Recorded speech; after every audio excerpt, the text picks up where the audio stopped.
What were some of the most beautiful places? Some of the most exotic places. Wow, there's so many beautiful places. One place we loved was Laos, which, I never thought I would go to Laos. Not as well known. But it's just so just like green mountains and gorgeous. And then it's similar. We were in Vietnam for a while, and so it's similar to Vietnam, like scenery wise in certain areas, but like less people. Okay. And then in in Ecuador, we spent a lot of time hiking. There's this place in Ecuador called Quiluteri Lake, and it's like a volcanic. It was a volcano. It's now a lake. It's like a crater lake. It's just gorgeous. I think a lot of people maybe don't travel to Ecuador either. So that was like, we got to go into the Amazon just for a day in Ecuador, but I would love to do like a deeper tour where you like stay for a few days. And so, I don't know, I just think everywhere is so beautiful. It's so hard to. Yeah, I could imagine that, it's sometimes it can be overwhelming when you have so many beautiful choices or go so many different places and experiences, and to narrow it down because they're also probably so different, right? Yeah, unique definitely. In themselves. And oh my god, there's so many. I love. I don't know. It's just crazy to go, especially like for example when we were in South America. We we started in Costa Rica, Panama, then Colombia, Ecuador, Chile, Argentina, Uruguay, and Brazil. So we did like a ton of countries in Latin America. That was over 4 months. And besides Brazil, they're all Spanish-speaking countries.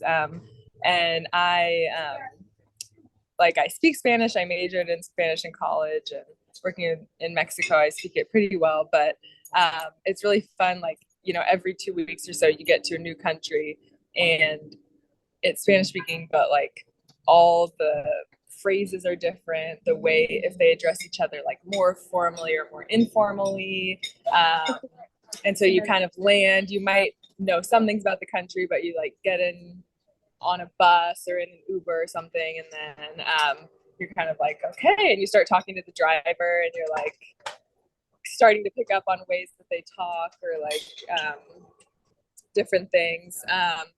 And then I don't know, there's just so many different cultures. There's a lot. I've been in a lot of Spanish speaking countries, so then going to Brazil was really fun. Just so much like music and dancing and drums, very vibrant and lively. And it's fun to learn like different historical contexts as well. Like in Brazil, there's like native populations, and then the Portuguese landed there, and then they had a really large slave trade there as well. So now it's kind of like this blend of like 3 different cultures almost. But it's really cool to see how they all blend together and how those different like kind of like cool things going on from the different cultures. Like you might see some like native clothing or dressing, like indigenous people, and then there's like a huge African culture there with lots of like music and dancing, and then it's just interesting. Everywhere's so different. Well, did you find did you research history, or you just kind of found something fascinating and then kind of learned about it while you were there? A lot of it, before we left, we had about 3 months, so we did a bit more research. And then by the time we were on the move, it was definitely, I would have liked to have done more research, but then you're kind of like, you want to be seeing what you're seeing while you're there. You want to be, experiencing the country that you're in, but then you're also booking like flights and places for the next country, and then trying to look in what to do in the next country. And So I think a lot of it we just like learned when we got there. And you just go to a museum or you talk to people. Like even in Vietnam was really, really interesting. We learned, I mean, of course we learned all about the Vietnam War and stuff in school, but we like went to places where they did some of the fighting and some really kind of intense, heavy stuff that we learned about there. And I think also a lot of like the Vietnamese people were just very open to like talking to us and talking about their culture. So we would be like, one day we were like just sitting having like a beer at this little random place, and then the guy next to us who's from there just started talking to us and telling us like he was alive for the Vietnam War, and the first like American he ever saw was a soldier like parachuting down into his farm where he lived. Wow.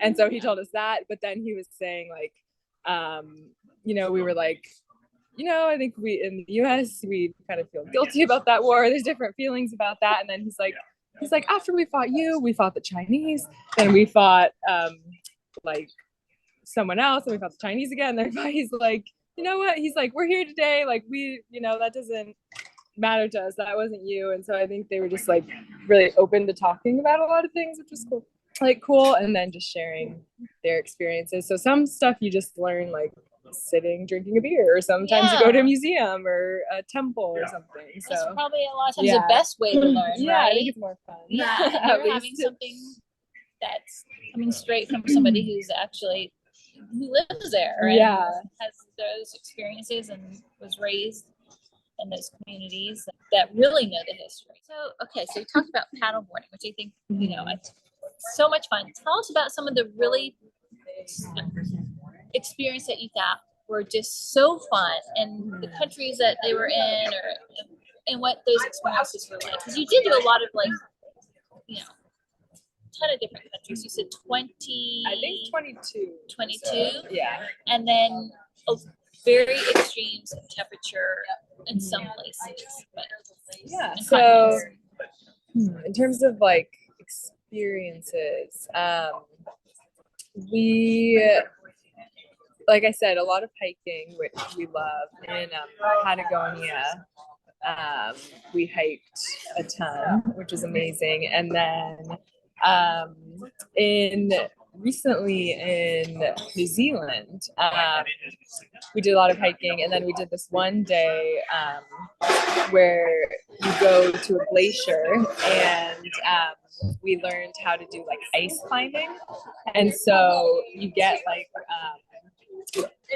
what are they called? The thing, like the spikes on your boots, and then the ice axes. And like literally, we learned how the technique, and then the guy would lower us into like a crevice of the glacier, and you had to climb out. So you like, you get the things in the ice, and it's just these little spikes on your boots, and these hammers that you're like, you have a rope, but that you're like dangling by.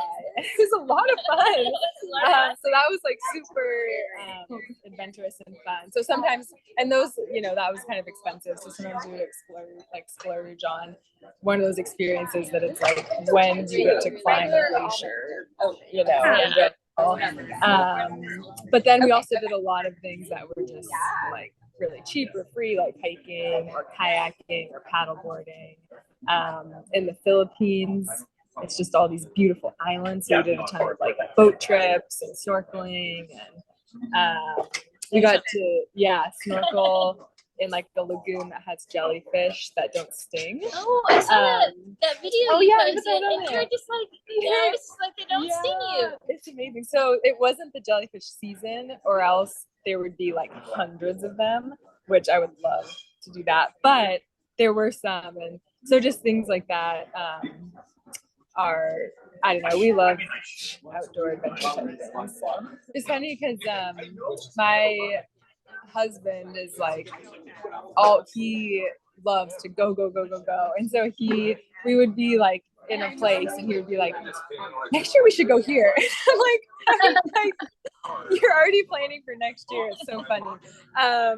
And so I would say for now, it's nice to just kind of like not be living out of the space. And like with the longest place, I think the longest time we stayed in the same bed was 10 days for the whole year. So it was a lot like on the move, exciting but exhausting, and a lot of stuff. So I think we're both excited to like be here for a little bit, but I'm sure that won't last for long because I'd say one place that we ended up not going to, but we really want to go to next would be Thailand. Because we were going to go in the Philippines, we got stuck in just like a really big storm. It was like pouring rain for 5 days, and you barely even walk outside. And so then we started being a little more aware of like the rainy seasons in Asia. We were already aware of it and like trying to avoid the rainy seasons, but after getting stuck in like a monsoon, we were like, okay, we need to actually really pay attention to the rainy seasons because it can really rain there. And so we were going to go to Thailand, but it was still the rainy season there. So we went to Taiwan instead, which actually ended up being super interesting and so cool, and somewhere where we wouldn't have thought to go, but a really cool culture. And it felt very like we didn't really see any Westerners there the whole time. So that was interesting. Did you feel like anything was like difficult for you to get into, or no? They were just kind of like, you just have all your documents and you can. Yeah, it was fine to go there. I think I don't even know if we needed a visa for that country.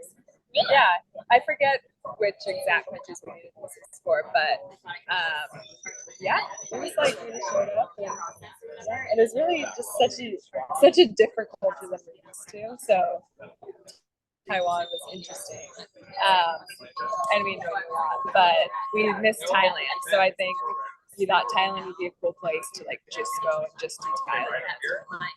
Yeah. So that's probably one next.